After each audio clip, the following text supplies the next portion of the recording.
ಸಚಿವ ಸಂಪುಟ ಸಭೆಯಲ್ಲಿ ಮಹತ್ವದ ತೀರ್ಮಾನವನ್ನು ಕೈಗೊಳ್ಳಲಾಗಿದೆ.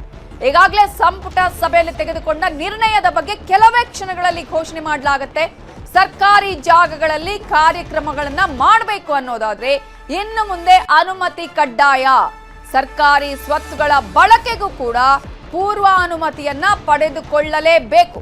ಸಚಿವ ಸಂಪುಟ ಸಭೆಯಲ್ಲಿ ಈಗಾಗಲೇ ಈ ವಿಚಾರದ ಬಗ್ಗೆ ಬಹಳ ಗಂಭೀರವಾಗಿ ಚರ್ಚೆ ನಡೆಸಲಾಗ್ತಾ ಇತ್ತು. ಮಹತ್ವದ ತೀರ್ಮಾನವನ್ನ ಇದೀಗ ಸಚಿವ ಸಂಪುಟ ಸಭೆಯಲ್ಲಿ ತೆಗೆದುಕೊಳ್ಳಲಾಗಿದೆ. ಮೊನ್ನೆಯಿಂದಲೂ ರಾಜ್ಯದಲ್ಲಿ ದೊಡ್ಡ ಮಟ್ಟದಲ್ಲಿ ಚರ್ಚೆ ಆಗ್ತಾ ಇದ್ದಂತಹ ವಿಚಾರ ಅಂತ ಹೇಳಿದ್ರೆ RSS ಕಾರ್ಯಕ್ರಮಗಳು ಸಾರ್ವಜನಿಕ ಸ್ಥಳಗಳಲ್ಲಿ ಸರ್ಕಾರಿಯ ಜಾಗಗಳಲ್ಲಿ ಮಾಡುವಂತಹ ಸಂದರ್ಭದಲ್ಲಿ ಅವಕಾಶ ಕೊಡಬಾರದು ಅನ್ನುವಂಥದ್ದು.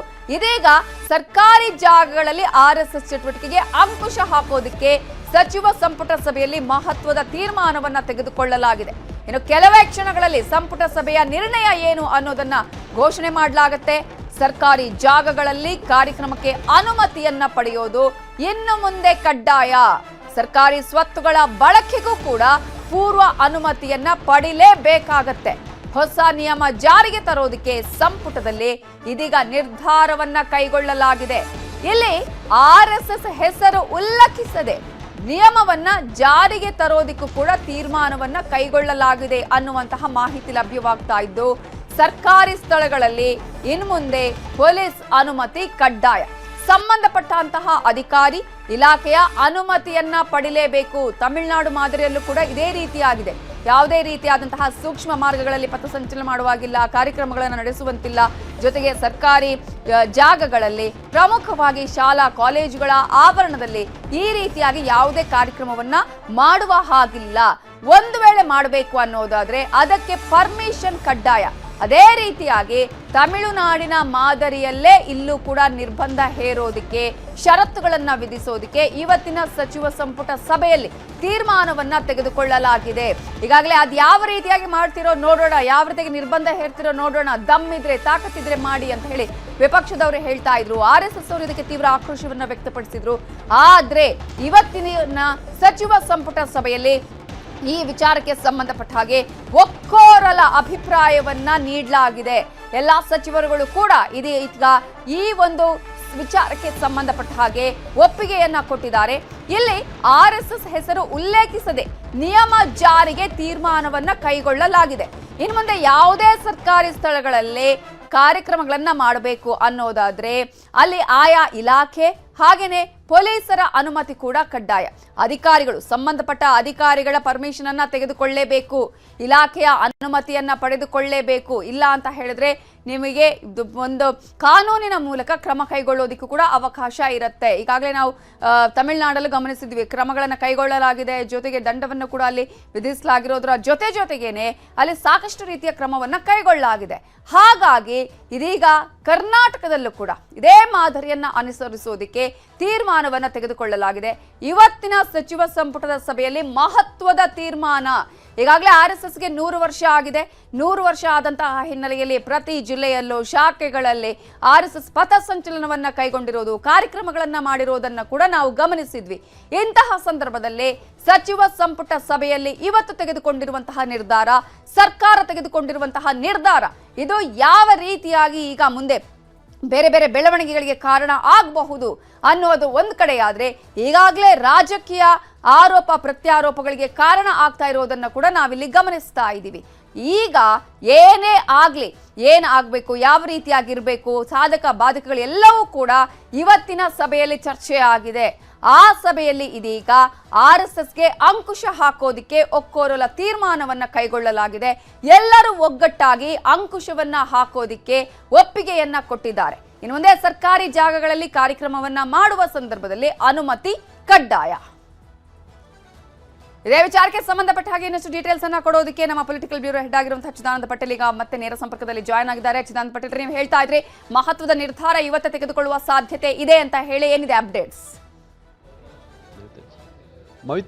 ನವಿತಾ ಜೈನ್, ಮಹತ್ವದ ಬೆಳವಣಿಗೆ ಒಂದರಲ್ಲಿ ರಾಜ್ಯ ಸಚಿವ ಸಂಪುಟ ಸಭೆ ಇದೀಗ RSSಗೆ ಅಂಕುಶ ಹಾಕಲಿಕ್ಕೆ ತೀರ್ಮಾನವನ್ನು ತೆಗೆದುಕೊಂಡಿರತಕ್ಕಂಥದ್ದು. ಖಾಸಗಿ ಸಂಘ ಸಂಸ್ಥೆಗಳು ಇನ್ನು ಮುಂದೆ, ಅದು ಪರೋಕ್ಷವಾಗಿ RSS ಸೇರಿದಂತೆ ಯಾವುದೇ ಖಾಸಗಿ ಸಂಘ ಸಂಸ್ಥೆಗಳು ಇನ್ನು ಮುಂದೆ ಸಾರ್ವಜನಿಕ ಸ್ಥಳಗಳಲ್ಲಿ ಮತ್ತು ಸರ್ಕಾರಿ ಶಾಲಾ ಕಾಲೇಜುಗಳಲ್ಲಿ ಮತ್ತು ಸರ್ಕಾರಕ್ಕೆ ಒಳಪಟ್ಟಂಥ ಮೈದಾನಗಳಲ್ಲಿ ಯಾವುದೇ ಕಾರ್ಯಕ್ರಮಗಳನ್ನು ಮಾಡುವಂಥ ಸಂದರ್ಭದಲ್ಲಿ ಇನ್ನು ಸರ್ಕಾರದ ಸಂಬಂಧಪಟ್ಟ ಇಲಾಖೆಯ ಮತ್ತು ಪೊಲೀಸ್ ಇಲಾಖೆಯ ಅನುಮತಿ ಕಡ್ಡಾಯ ಮಾಡಲಿಕ್ಕೆ ಕಾನೂನನ್ನು ತರಲಿಕ್ಕೆ ತೀರ್ಮಾನವನ್ನು ತೆಗೆದುಕೊಂಡಿರ್ತಕ್ಕಂಥದ್ದು. 2013ರಲ್ಲಿ ಅಂದಿನ ಮುಖ್ಯಮಂತ್ರಿ ಆಗಿದ್ದಂಥ ಭಾರತೀಯ ಜನತಾ ಪಕ್ಷದ ಸರ್ಕಾರದ ಮುಖ್ಯಮಂತ್ರಿ ಆಗಿದ್ದಂಥ ಜಗದೀಶ್ ಶೆಟ್ಟರ್ ಅವರು ಕಾನೂನನ್ನು ತಂದಿದ್ರು, ಒಂದು ಸರ್ಕ್ಯುಲರ್ನ ಹೊರಡಿಸಿದ್ರು. ಅದೇ ಸರ್ಕ್ಯುಲರ್ನ ಬ್ರಹ್ಮಾಸ್ತ್ರವಾಗಿ ಪ್ರಯೋಗ ಮಾಡಿರ್ತಕ್ಕಂಥ ರಾಜ್ಯ ಸರ್ಕಾರ ಇವತ್ತಿನ ಸಚಿವ ಸಂಪುಟ ಸಭೆಯಲ್ಲಿ ಪರೋಕ್ಷವಾಗಿ RSS ಹೆಸರು ಉಲ್ಲೇಖಿಸದೆ ಖಾಸಗಿ ಸಂಘ ಸಂಸ್ಥೆಗಳ ಅನ್ನೋ ಮುಖಾಂತರ ಇದೀಗ ಅನುಮತಿ ಕಡ್ಡಾಯ ಮಾಡುವ ಮುಖಾಂತರ RSSಗೆ ಪರೋಕ್ಷವಾಗಿ ಬಾಣವನ್ನು ಬಿಟ್ಟಿರ್ತಕ್ಕಂಥದ್ದು. ಆ ಮುಖಾಂತರ ರಾಜ್ಯದಲ್ಲಿ ಕಳೆದ 4 ದಿನಗಳಿಂದ ಭಾರಿ ವಿವಾದ ಮತ್ತು ಚರ್ಚೆಗೆ ಎಡೆ ಮಾಡಿಕೊಟ್ಟಿದ್ದಂಥ RSSಗೆ ಕರ್ನಾಟಕದಲ್ಲಿ RSS ಸರ್ಕಾರಿ ಶಾಲಾ ಕಾಲೇಜುಗಳು ಮತ್ತು ಸಾರ್ವಜನಿಕ ಸ್ಥಳಗಳಲ್ಲಿ ನಡೆಸತಕ್ಕಂಥ ಬೈಠಕ್ಗಳಿರ್ಬೋದು, ಪಥಸಂಚಲನಗಳಿರ್ಬೋದು, ಎಲ್ಲದಕ್ಕೂ ಕೂಡ ಕಡಿವಾಣ ಹಾಕುವ ಸಂಬಂಧಪಟ್ಟಾಗೆ ಅಕ್ಟೋಬರ್ 4ರಂದು ಗ್ರಾಮೀಣಾಭಿವೃದ್ಧಿ ಮತ್ತು ITBT ಸಚಿವರಾಗಿರ್ತಕ್ಕಂಥ ಪ್ರಿಯಾಂಕ್ ಖರ್ಗೆ ಅವರು ಮುಖ್ಯಮಂತ್ರಿ ಸಿದ್ದರಾಮಯ್ಯನವರಿಗೆ ಪತ್ರವನ್ನು ಬರೆದಿದ್ದು. ಆ ಪತ್ರವನ್ನು ಉಲ್ಲೇಖಿಸಿ ಮುಖ್ಯಮಂತ್ರಿ ಸಿದ್ದರಾಮಯ್ಯನವರು ಎಲ್ಲೊಂದು ಕಡೆ ಕರ್ನಾಟಕ ಸರ್ಕಾರದ ಮುಖ್ಯ ಕಾರ್ಯದರ್ಶಿ ಆಗಿರ್ತಂಥ ಶಾಲಿನಿ ರಜನೀಶ್ ಅವರಿಗೆ ಕೂಡಲೇ ಇದನ್ನ ಪರಿಶೀಲಿಸುವಂತೆ ಸೂಚನೆಯನ್ನು ಕೊಟ್ಟಿದ್ರು. ಈ ಎಲ್ಲ ಬೆಳವಣಿಗೆ ನಡುವೆ ಇವತ್ತು ಮತ್ತೆ ಪ್ರಿಯಾಂಕ್ ಖರ್ಗೆ ಅವರು ಎಲ್ಲೊಂದು ಕಡೆ ಸರ್ಕಾರಿ ನೌಕರರು RSSನ ಪಥಸಂಚಲನಗಳು ಮತ್ತು ಬೈಠಕ್ಗಳಲ್ಲಿ ಭಾಗವಹಿಸುವ ಸಂಬಂಧಪಟ್ಟ ಕೂಡ ಕಾನೂನು ಕ್ರಮ ಕೈಗೊಳ್ಳುವ ಸಂಬಂಧಪಟ್ಟಾಗೆ ಮತ್ತು ನಿಷೇಧ ಇರುವ ಸಂಬಂಧಪಟ್ಟಾಗೆ ಮುಖ್ಯಮಂತ್ರಿಗಳೇ ಮತ್ತೊಂದು ಪತ್ರವನ್ನು ಬರೆದಿದ್ರು. ಈ ವಿಚಾರ ಸಂಬಂಧಪಟ್ಟಾಗೆ ರಾಷ್ಟ್ರಾದ್ಯಂತ ಸುದ್ದಿ ಮತ್ತು ಸದ್ದನ್ನು ಮಾಡಿತು. ಭಾರತೀಯ ಜನತಾ ಪಕ್ಷ ದೊಡ್ಡ ಮಟ್ಟದ ವಿರೋಧವನ್ನು ವ್ಯಕ್ತಪಡಿಸಿತು. ಇದೀಗ ಭಾರತೀಯ ಜನತಾ ಪಕ್ಷಕ್ಕೆ ಮತ್ತು RSSಗೆ ತಿರುಗೇಟು ಕೊಡುವಂತೆ RSS ಹೆಸರು ಉಲ್ಲೇಖಿಸದೆ ಯಾವುದೇ ಖಾಸಗಿ ಸಂಘ ಸಂಸ್ಥೆಗಳು ಇನ್ನು ಮುಂದೆ ಯಾವುದೇ ರೀತಿಯ ಸರ್ಕಾರಿ ಜಾಗಗಳಲ್ಲಿ, ಅದು ಶಾಲಾ ಕಾಲೇಜ್ ಇರ್ಬೋದು ಮತ್ತು ಸರ್ಕಾರಿ ಮೈದಾನಗಳಿರ್ತಕ್ಕಂಥದ್ದು ಮತ್ತು ಸಾರ್ವಜನಿಕ ಸ್ಥಳಗಳಲ್ಲಿ ಇನ್ನು ಯಾವುದೇ ಕಾರ್ಯಕ್ರಮಗಳನ್ನ ಮಾಡಬೇಕಾದ್ರೆ ಕಡ್ಡಾಯವಾಗಿ ಅನುಮತಿಯನ್ನು ಪಡೆಯುವಂತೆ ಇವತ್ತು ಕಾನೂನನ್ನು ತರಲಿಕ್ಕೆ ತೀರ್ಮಾನವನ್ನು ತೆಗೆದುಕೊಂಡಿರ್ತಕ್ಕಂಥದ್ದು.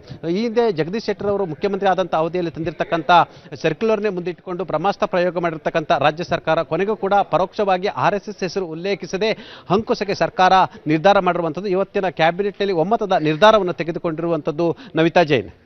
ಈಗ ಪಟೇಲ್ರೆ, ನೀವೇ ಈಗ ಹೇಳಿದ ಹಾಗೆ ಆಲ್ರೆಡಿ ಜಗದೀಶ್ ಶೆಟ್ಟರ್ ಇದ್ದಂತಹ ಸಂದರ್ಭದಲ್ಲಿ ಈ ಒಂದು ಆದೇಶವನ್ನು ಹೊರಡಿಸಲಾಗಿತ್ತು. ಆ ಆದೇಶದಲ್ಲಿ ಏನೆಲ್ಲ ಅಂಶಗಳನ್ನ ಉಲ್ಲೇಖ ಮಾಡಲಾಗಿತ್ತು ಅನ್ನೋದು ಒಂದ್ ಕಡೆ ಆದ್ರೆ, ಯಾವಾಗ ಈ ಒಂದು ಆದೇಶದ ಬಗ್ಗೆ ಸಿಎಂ ಸಿದ್ದರಾಮಯ್ಯ ಅವರೇ ಈಗ ಅದನ್ನ ಹೇಳಿದ್ರು, ತೋರಿಸಿದ್ರು ಈ ಆದೇಶವನ್ನ ಬಿಜೆಪಿ ಸರ್ಕಾರದವರೇ ಮಾಡಿದ್ರು ಅಂತ ಹೇಳಿ, ಈಗ ಆ ಮೂಲಕವೇ ಒಂದು ಬ್ರಹ್ಮಾಸ್ತ್ರವನ್ನ ಅವರಿಗೆ ತಿರುಗೇಟು ಕೊಟ್ಟ ಹಂಗ ಆಯ್ತಾ? ಜೊತೆಗೆ ಆಗಿನ ಆದೇಶದಲ್ಲಿ ಏನಿತ್ತು? ಖಂಡಿತವಾಗಿ ಅವತ್ತಿನ ಆದೇಶದಲ್ಲಿ ಖಾಸಗಿ ಸಂಘ ಸಂಸ್ಥೆಗಳು ಯಾವುದೇ ಕಾರ್ಯಕ್ರಮಗಳನ್ನ ಮಾಡುವ ಸಂದರ್ಭದಲ್ಲಿ ಸರ್ಕಾರದ ಅನುಮತಿ ಕಡ್ಡಾಯ, ಸ್ಥಳೀಯ ಆಡಳಿತ ಕಡ್ಡಾಯ ಅಂತೇಳಿ ಸರ್ಕ್ಯುಲರ್ನ ಹೊರಡಿಸಲಾಗಿತ್ತು. ಅದೇ ಸರ್ಕ್ಯುಲರ್ನ ಮುಂದಿಟ್ಕೊಂಡು ಇದೀಗ ರಾಜ್ಯ ಸರ್ಕಾರ ಕೂಡ RSSಗೂ ಕೂಡ ಇದೇ ಪ್ರಯೋಗವನ್ನು ಮಾಡಲಿಕ್ಕೆ ತೀರ್ಮಾನವನ್ನು ಮಾಡಿರ್ತಕ್ಕಂಥದ್ದು. ಯಾಕಂತ ಹೇಳಿದ್ರೆ RSS ಪಥಸಂಚಲನ ಮತ್ತು RSS ಬೈಠಕ್ ವಿಚಾರ ಸಂಬಂಧಪಟ್ಟಕ್ಕೆ ಸಾರ್ವಜನಿಕ ಸ್ಥಳಗಳು ಮತ್ತು ಶಾಲಾ ಕಾಲೇಜುಗಳನ್ನು ಎಲ್ಲೊಂದು ಕಡೆ ಅನುಮತಿ ಇಲ್ಲದೆ ಮಿಸ್ಯೂಸನ್ನು ಮಾಡ್ಕೊಳ್ತಿರ್ತಕ್ಕಂಥದ್ದು ಮತ್ತು ಸೂಕ್ಷ್ಮವಾದ ಮತ್ತು ಅತಿ ಸೂಕ್ಷ್ಮವಾದ ಪ್ರದೇಶಗಳಲ್ಲಿ ಪಥಸಂಚಲನ ಮಾಡತಕ್ಕಂಥದ್ದು, ಇದು ಎಲ್ಲ ಒಂದು ಕಡೆ ಸಮಾನತೆ ಮತ್ತು ಭ್ರಾತೃತ್ವಕ್ಕೆ ವಿರುದ್ಧವಾಗಿರ್ತಕ್ಕಂಥ ಎಲ್ಲ ಒಂದು ಕಡೆ ಒಂದು ಸಮಾಜದ ವಿರುದ್ಧ ಪರೋಕ್ಷವಾಗಿ ಎಲ್ಲೊಂದು ಕಡೆ ಪಥಸಂಚಲನದ ಮುಖಾಂತರ ಎಲ್ಲೊಂದು ಕಡೆ ಏನು ದ್ವೇಷ ಸಾಧಿಸುವ ಕೆಲಸವನ್ನು ಮಾಡ್ತಿದ್ದಾರೆ ಅಂತೇಳಿ ಆರೋಪವನ್ನು ಕೂಡ ಮಾಡಲಾಗಿತ್ತು. ಈ ಎಲ್ಲ ಬೆಳವಣಿಗೆ ನಡುವೆ ಪ್ರಿಯಾಂಕ್ ಖರ್ಗೆ ಅವರು ಅಕ್ಟೋಬರ್ 4ರಂದು ಪತ್ರ ದೊಡ್ಡ ಸಂಚಲನ ಉಂಟು ಮಾಡಿತ್ತು ಮತ್ತು ಬಹಳಷ್ಟು ವಿವಾದಕ್ಕೂ ಕೂಡ ಕಾರಣವಾಗಿತ್ತು. ಈ ಎಲ್ಲ ಬೆಳವಣಿಗೆ ನಡುವೆ ಇದೀಗ ಸರ್ಕಾರ ಈ ಒಂದು ನಿರ್ಧಾರವನ್ನು ತೆಗೆದುಕೊಂಡಿರ್ತಕ್ಕಂಥದ್ದು. RSS ಹೆಸರು ಉಲ್ಲೇಖಿಸಿದೆ ಖಾಸಗಿ ಸಂಘ ಸಂಸ್ಥೆಗಳ ಹೆಸರನ್ನು ಉಲ್ಲೇಖಿಸಿ ಇದೀಗ RSSಗೆ ಪರೋಕ್ಷವಾಗಿ ಅಂಕುಶ ಹಾಕುವಂತ ಪ್ರಮುಖ ನಿರ್ಧಾರವನ್ನು ತೆಗೆದುಕೊಂಡಿರ್ತಕ್ಕಂಥದ್ದು. ನವಿತಾ ಜೈನ್ ಇನ್ನೇನು ಕೆಲವೇ ನಿಮಿಷಗಳಲ್ಲಿ ಈ ಸಂಬಂಧಪಟ್ಟಾಗೆ ಸುದ್ದಿಗೋಷ್ಠಿ ನಡೆಸಲಿರ್ತಕ್ಕಂಥದ್ದು. ಈಗಾಗಲೇ ಸುದ್ದಿಗೋಷ್ಠಿ ನಡೆಸಲಿಕ್ಕೆ ರಾಜ್ಯದ ಉಪಮುಖ್ಯಮಂತ್ರಿ ಆಗಿರ್ತಕ್ಕಂಥ DK ಶಿವಕುಮಾರ್ ಆಗಮಿಸ್ತಿರ್ತಕ್ಕಂಥದ್ದು ಮತ್ತು ಕ್ಯಾಬಿನೆಟ್ನಲ್ಲಿ ತೆಗೆದುಕೊಂಡಿರ್ತಕ್ಕಂಥ ಇಂಥ ಮಹತ್ವದ ನಿರ್ಧಾರದ ಬಗ್ಗೆ ಇದೀಗ DK ಶಿವಕುಮಾರ್ ಅವರು ಸುದ್ದಿಗೋಷ್ಠಿಯಲ್ಲಿ ಸ್ಪಷ್ಟನೆ ಪಡಿಸಲಿದ್ದಾರೆ. ಸರ್ಕಾರ ಏನೆಲ್ಲ ತೀರ್ಮಾನ ತೆಗೆದುಕೊಳ್ತು ಮತ್ತು ಯಾವ ಆಧಾರದ ಮೇಲೆ RSSಗೆ ಪರೋಕ್ಷವಾಗಿ ಅಂಕುಶವನ್ನು ಹಾಕ್ತು, ಈ ಎಲ್ಲದರ ಬಗ್ಗೆ ಸ್ವತಃ ರಾಜ್ಯದ ಉಪಮುಖ್ಯಮಂತ್ರಿ ಆಗಿರ್ತಕ್ಕಂಥ DK ಶಿವಕುಮಾರ್ ಅವರು ವಿವರಣೆ ನೀಡಲಿಕ್ಕೆ ಬಂದಿರತಕ್ಕಂಥದ್ದು. ಸಾಮಾನ್ಯವಾಗಿ ಕಾನೂನು ಸಚಿವರಾಗಿರ್ತಕ್ಕಂಥ HK ಪಾಟೀಲ್ ರವರು ಸಾಮಾನ್ಯವಾಗಿ ಸಚಿವ ಸಂಪುಟ ಸಭೆ ಮುಗಿದ ನಂತರ ಸುದ್ದಿಗೋಷ್ಠಿ ನಡೆಸಿದ್ರು. ಆದರೆ ಉದಯಪುರ ಪ್ರವಾಸದಲ್ಲಿರ್ತಕ್ಕಂಥ ಕಾನೂನು ಸಚಿವ HK ಪಾಟೀಲ್ ರವರು, ಹಾಗಾಗಿ ಸ್ವತಃ ಉಪಮುಖ್ಯಮಂತ್ರಿಗಳು ಇದೀಗ ಸುದ್ದಿಗೋಷ್ಠಿ ನಡೆಸ್ತಿರ್ತಕ್ಕಂಥದ್ದು ತಾವು ನೋಡ್ಬೋದು.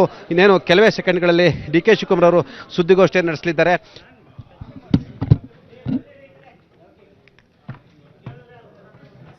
ಇನ್ನು ಈಗ ಸಚಿವ ಸಂಪುಟ ಸಭೆಯಲ್ಲಿ ಮಹತ್ವದ ತೀರ್ಮಾನವನ್ನ ತೆಗೆದುಕೊಳ್ಳಲಾಗಿದೆ. ಪಟೇಲ್ರೆ, ಕಂಟಿನ್ಯೂ ಮಾಡಿ.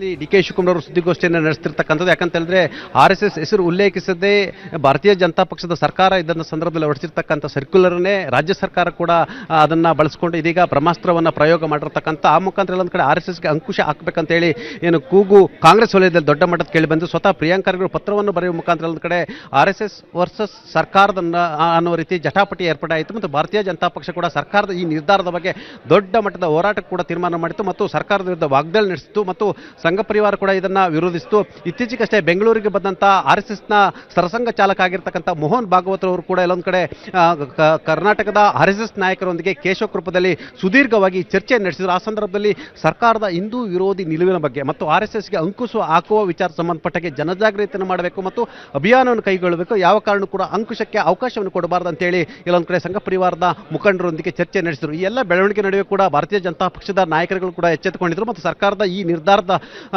ತೆಗೆದುಕೊಳ್ಳುವ ಹಿನ್ನೆಲೆಯಲ್ಲಿ ದೊಡ್ಡ ಮಟ್ಟದ ವಾಗ್ದಾಳಿಯನ್ನು ನಡೆಸಿದರು. ಮತ್ತು RSS ಅದು ದೇಶ ಸಂಘಟನೆ ಮತ್ತು ದೇಶಭಕ್ತಿ ಸಂಘಟನೆ ಮತ್ತು ದೇಶದಲ್ಲಿ ಸಮಾನತೆ ಮತ್ತು ಭ್ರಾತೃತ್ವ ಮತ್ತು ಹಿಂದೂ ಧರ್ಮ ರಕ್ಷಣೆಗೆ ಇರತಕ್ಕಂಥ ಸಂಘಟನೆ ಮತ್ತು ಯಾರ ವಿರುದ್ಧವೂ ಇಲ್ಲ ಅನ್ನೋ ರೀತಿಯಲ್ಲಿ ಮಾಡ್ತಿದ್ರು. ಇದೀಗ ಉಪಮುಖ್ಯಮಂತ್ರಿ ಆಗಿರ್ತಕ್ಕಂಥ ಡಿ ಕೆ ಶಿವಕುಮಾರ್ ಅವರು ಈ ಸಂಬಂಧಪಟ್ಟಗೆ ಸುದ್ದಿಗೋಷ್ಠಿಯನ್ನು ನಡೆಸಲಿದ್ದಾರೆ.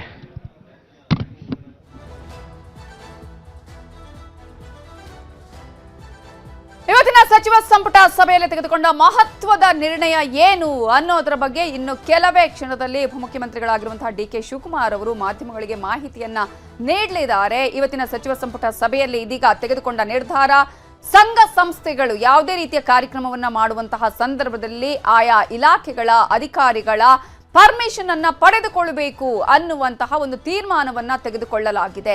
ಈಗಾಗಲೇ ಪ್ರಿಯಾಂಕ್ ಖರ್ಗೆ ಅವರು ಬರೆದಿರುವಂತಹ ಪತ್ರ, ಆ ಒಂದು ಪತ್ರ ಕಳೆದ 4-5 ದಿನಗಳಿಂದಲೂ ದೊಡ್ಡ ಮಟ್ಟದಲ್ಲಿ ರಾಜ್ಯದಲ್ಲಿ ಸಂಚಲನಕ್ಕೆ ಕಾರಣ ಆಗಿರೋದು. ಪರ ವಿರೋಧ ಅಭಿಪ್ರಾಯ, ಆರೋಪ ಪ್ರತ್ಯಾರೋಪಗಳು ದಿನೇ ದಿನೇ ರಾಜಕೀಯ ಸ್ವರೂಪವನ್ನ ಪಡೆದುಕೊಂಡಿರುವುದನ್ನು ಕೂಡ ನಾವಿಲ್ಲಿ ಗಮನಿಸಬಹುದು.